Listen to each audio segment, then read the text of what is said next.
प्रयास शुरू हुआ और बाबा साहब अम्बेडकर ने बहुत सारी चीजें जो कही है, जिसमें ओबीसी आरक्षण वगैरह, उसमें बाबा साहब अम्बेडकर के संविधान को लेकर के भी बहुत कुछ इशू थे, जिसकी वजह से वो सरकार में लंबे समय तक नहीं टिक पाए।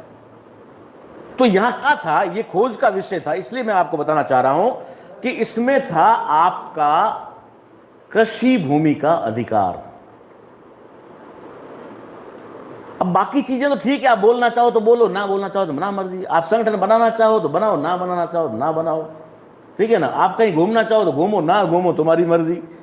लेकिन यहां कौन सी इंपॉर्टेंट चीज है, यहां इंपॉर्टेंट चीज है बाबा साहब अंबेडकर ने आपको लैंड लॉर्ड बनाया।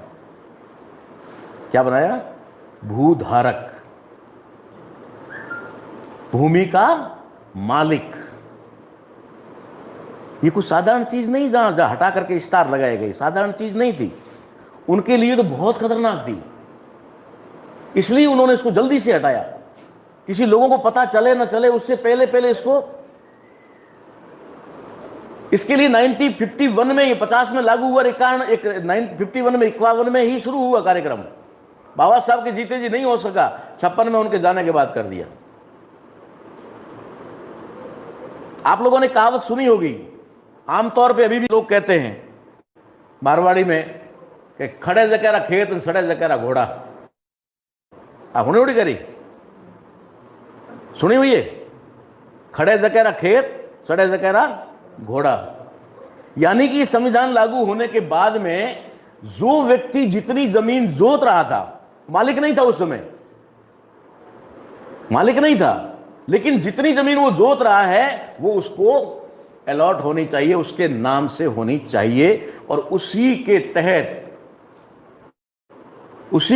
तहत जब जमीन सेटलमेंट हुई, उस समय अमीन और इस प्रकार के जो पदाधिकारी होते थे, वो खेतों में मौके पर बैठ करके और जमीन का नाप तोल करके कौन कितनी जोत रहा है उसके नाम की जा रही थी। बाबा साहब अंबेडकर ने आपको लैंड लॉर्ड बनाया था, भूधारक बनाया था, भूमि का मालिक बनाया था, जो आप सदियों से नहीं थे। बाबा साहब अंबेडकर जानते थे कि जब से इस देश में मौर्य साम्राज्य खत्म हुआ है, उसके बाद में जो मूल रूप से जिसको मालिकाना हक होना चाहिए, हम देश की बात करते हैं। देश क्या है? देश एक धरती है, एक भूभाग है, ये भारत भाग है, और भूभाग में निवास करने वाले लोगों का भू ही नहीं है।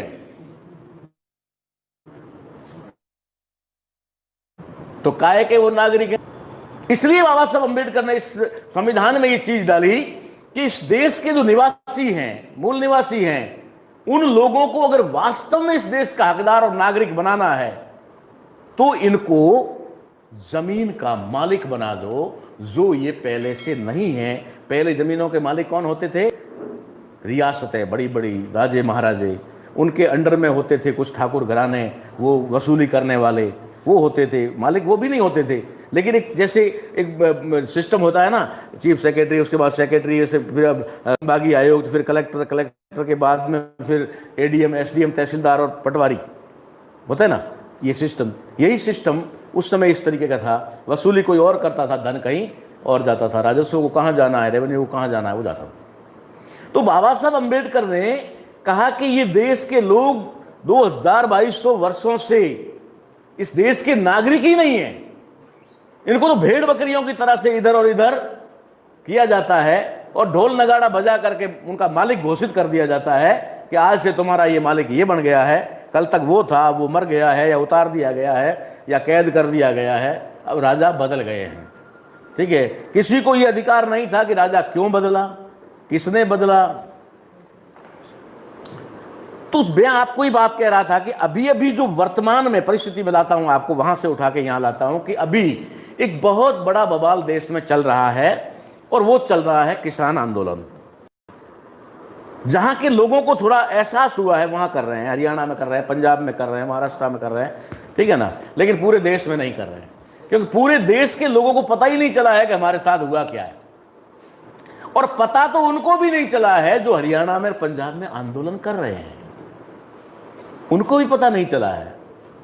वो आंदोलन किस लिए कर रहे हैं? क्योंकि उनको भी आंदोलन के लिए उकसाने वाले जो लोग हैं, तैयार करने वाले जो लोग हैं, उन्होंने उनको भी इतना ही बताया है। कितना? न्यूनतम समर्थन मूल्य। यही किसान की सबसे बड़ी समस्या है। और न्यूनतम समर्थन मूल्य को लेकर के वे लोग 35-38 दिन से 40 दिन से धरने पर बैठे हैं। उन्हें यही नहीं पता है कि तुम्हारे साथ में हुआ क्या है। वो न्यूनतम मूल्य के लिए लड़ रहे हैं और उनके साथ हो क्या गया है। एक कहावत कहीं से मैंने सुनी थी कि एक महिला थी जो शादी करने के बाद में बार बार अपने पति से कहती थी कि मेरे नथ बनवा दो,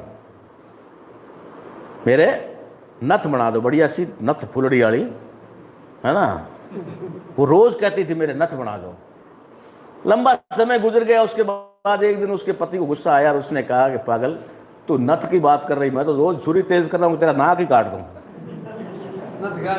तू तो नथ की बात कर रही, मैं तो नाक काटने की तैयारी कर रहा हूं। हमारा किसान भाई न्यूनतम मूल्य, समर्थन मूल्य के लिए लड़ रहा है और हमारे दुश्मन ने कर दिया क्या है पता ही नहीं। इसका पता चला था किसी को? इसका पता चला था?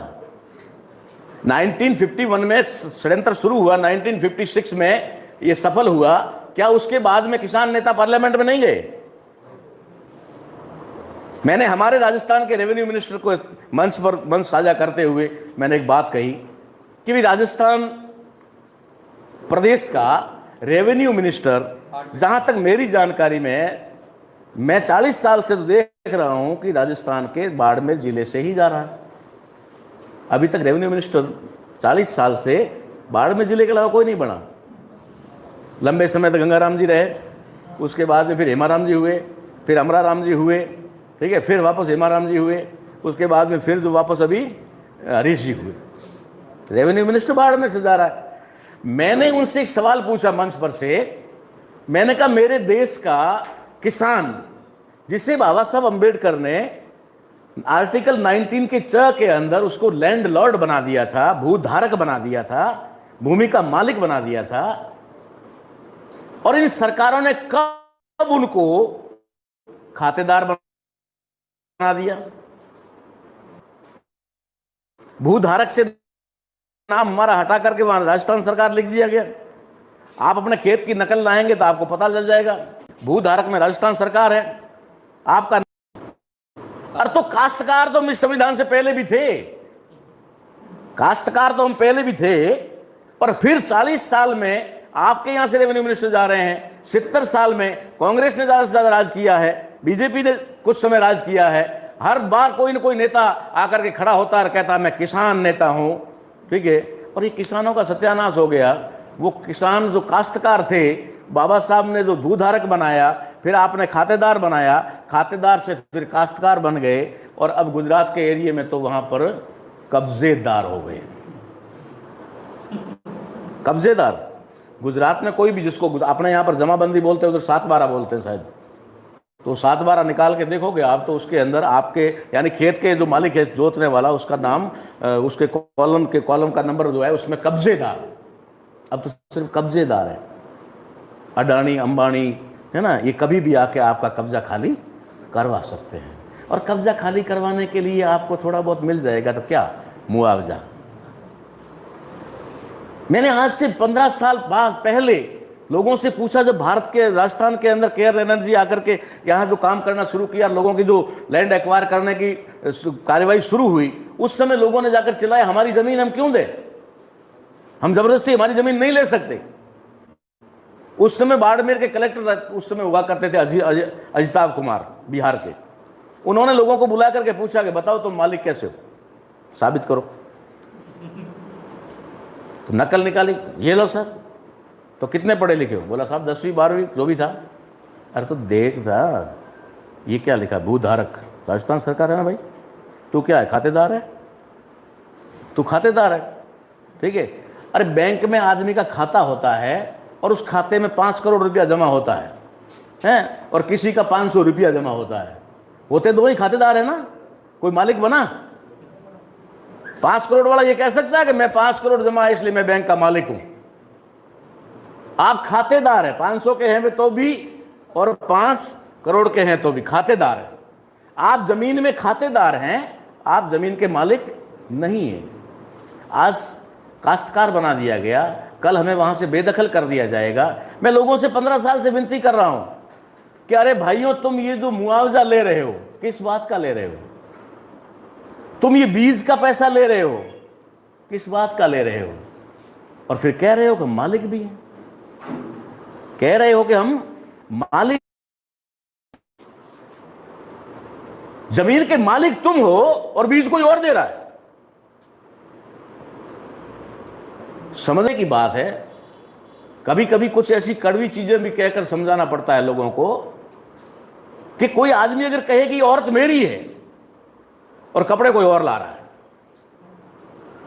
है, गहने कोई और ला रहा है, हम जमीन के मालिक हैं तो फिर हम मुआवजा क्यों ले रहे हैं? हम बीज का पैसा क्यों ले रहे हैं? अब सरकार क्या कहेगी? सरकार कहेगी आप 20 साल से 15 साल से बीज का पैसा ले रहे हो। पता होश नहीं था क्या? जमीन के मालिक होते तो आप मालिक नहीं हो। ये इतना बड़ा जो काम आज भारत सरकार ने किया है, मोदी सरकार ने किया है, इसकी शुरुआत अब और यहां से नहीं हुई है। इसकी शुरुआत 1951 में ही शुरू हो गई थी। ये षड्यंत्र हमारे साथ उस समय शुरू हो गया था। इंप्लीमेंट अब हुआ है, उसको अमली जामा अब पहनाया गया है। अब आप चाहे न्यूनतम मूल्य के लिए लड़ते रहो, चाहे आप किसी और चीज के लिए लड़ते रहो, लेकिन आज से जमीन के मालिक आप नहीं। अभी जो वहां बिल पास हुआ है पार्लियामेंट के अंदर, उस बिल में जमीन के मालिक आप नहीं हो, सिर्फ आप खेती हर मजदूर हो। और जब ये पूरी तरह अमल में आएगा 2024 तक, उसके बाद में आप जिस जमीन पर रह रहे हो और कह रहे हो ये मेरी जमीन है, उसका मालिक कोई अंबानी होगा या अडानी होगा, टाटा होगा, बिरला होगा, गोयनका होगा, कोई भी होगा, वो आकर के उसका आदमी, वो तो नहीं आएगा, उसका आदमी आकर के आपको कहेगा कि इसमें मूंग ही बोना है, मूंग ही बोओगे आप यहां, ठीक है ना? फिर कौन तक के 20 बोरी। अब उसके बाद में फसल का खला जिसको बोलते हैं, फसल निकल, अनाज निकाला, 19 हो गया, 1 बोरी तूने चोरी की, ला। लिखा है 20 बोरी, 19 क्यों? 20 देनी पड़ती थी, पास वाले से लाकर देनी पड़ती थी, उधार लाकर देनी पड़ती थी, फिर बनिए से लाकर देनी पड़ती थी, फिर बनिए को वापस दोबारा डबल देनी पड़ती थी। आज फिर वही हाल हो, ये हो चुका है, होने वाला कोई खतरा नहीं बता रहा हूं आपको मैं, हो गया है। और हमारे लोग न्यूनतम समर्थन मूल्य मिलना चाहिए। अबे न्यूनतम समर्थन मूल्य मांगना ही है तो जमीन का ही मांग ले, लेकिन जमीन का तो आपको मूल्य मिलेगा नहीं, क्योंकि जमीन के आप मालिक नहीं हो। आपको बेदखली का मुआवजा दिया जाएगा, कीमत नहीं दी जाएगी। आपके एरिया में भी जमीन तो एक्वायर हुई है ना, बहुत हुई है, बहुत सारे लोगों की जमीन एक्वायर हुई है। किसको पैसा मिला? करोड़ों मिला, किसी को 2 करोड़, किसी को 5 करोड़, किसी को 20 करोड़ मिला ना, लेकिन वो मिला है, उसका नाम क्या है? उसका नाम है मुआवजा। मिला भले 10 करोड़ है, कीमत नहीं, उसका मूल्य नहीं मिला है आपको। इसलिए नहीं मिला, कीमत इसलिए नहीं मिली कि आप मालिक नहीं हो। आपको वहां से बेदखल करने का एक मुआवजा दिया गया है, एक हेल्प दी गई है आप, ताकि आपको यहां से डिस्टर्ब किया जा रहा है, आप कहीं और जगह जाकर सेटल हो जाएं, इसके लिए आपको ये मुआवजा दिया जा रहा है। ये धोखा हमारे साथ हुआ और हमारे लोग आज भी पता नहीं कहां बातें कर रहे हैं, कौन सी लड़ाई लड़ रहे हैं, कौन सी लड़ाई के दावे कर रहे हैं। मैं परेशान हूं, मैं दुखी हूं, लेकिन मैं हारा नहीं हूं, मैं लड़ रहा हूं। मैं लोगों को 50 लोग मिलते हैं तो समझाने की कोशिश करता हूं, 100 लोग मिलते हैं समझाने की कोशिश करता हूं, कहीं बैठता हूं तो भी समझाने की कोशिश करता हूं, सोशल मीडिया के माध्यम से फेसबुक लाइव आकर के भी समझाने की कोशिश करता हूं। अभी हमारे साथ हुआ क्या है, मैंने आपको एक बात बताई है, आपको 2-3 बातें और बताता हूं जो इस लॉकडाउन के यानी कि इस कोरोना काल के अंदर हुई है, जिसमें मोदी जी ने बड़े गर्वी से शब्दों में कहा है। हमारे लोग नहीं समझ पाए तो नहीं समझ पाए। मोदी जी ने तो तब भी कहा था 14 में अच्छे दिन आएंगे, अच्छे दिन, लोगों ने कहा आएंगे, हैं? अच्छे दिन आ गए, लोगों के नहीं आए तो कोई अलग बात नहीं है। उनके आ गए, उनकी पार्टी के आ गए, उनके पूंजीपतियों के आ गए, अंबानी और अडानी के आ गए, है ना, आ गए उनके सबके। अब आपके लिए नाम लेके थोड़ी कहा था कि तुम्हारे अच्छे दिन आएंगे, उसकी बात को समझो। उसने ये कभी नहीं कहा आपके अच्छे दिन आएंगे, उन्होंने सिर्फ ये कहा अच्छे दिन आएंगे, और आ गए। जिनके आने थे उनके आ गए। अभी उन्होंने कोरोना काल में क्या कहा? आपदा को अवसर, आपदा को अवसर में बदलो। पहले तो आपदा थी ही नहीं, जिसे आपदा बनाया गया, आपदा थी ही नहीं।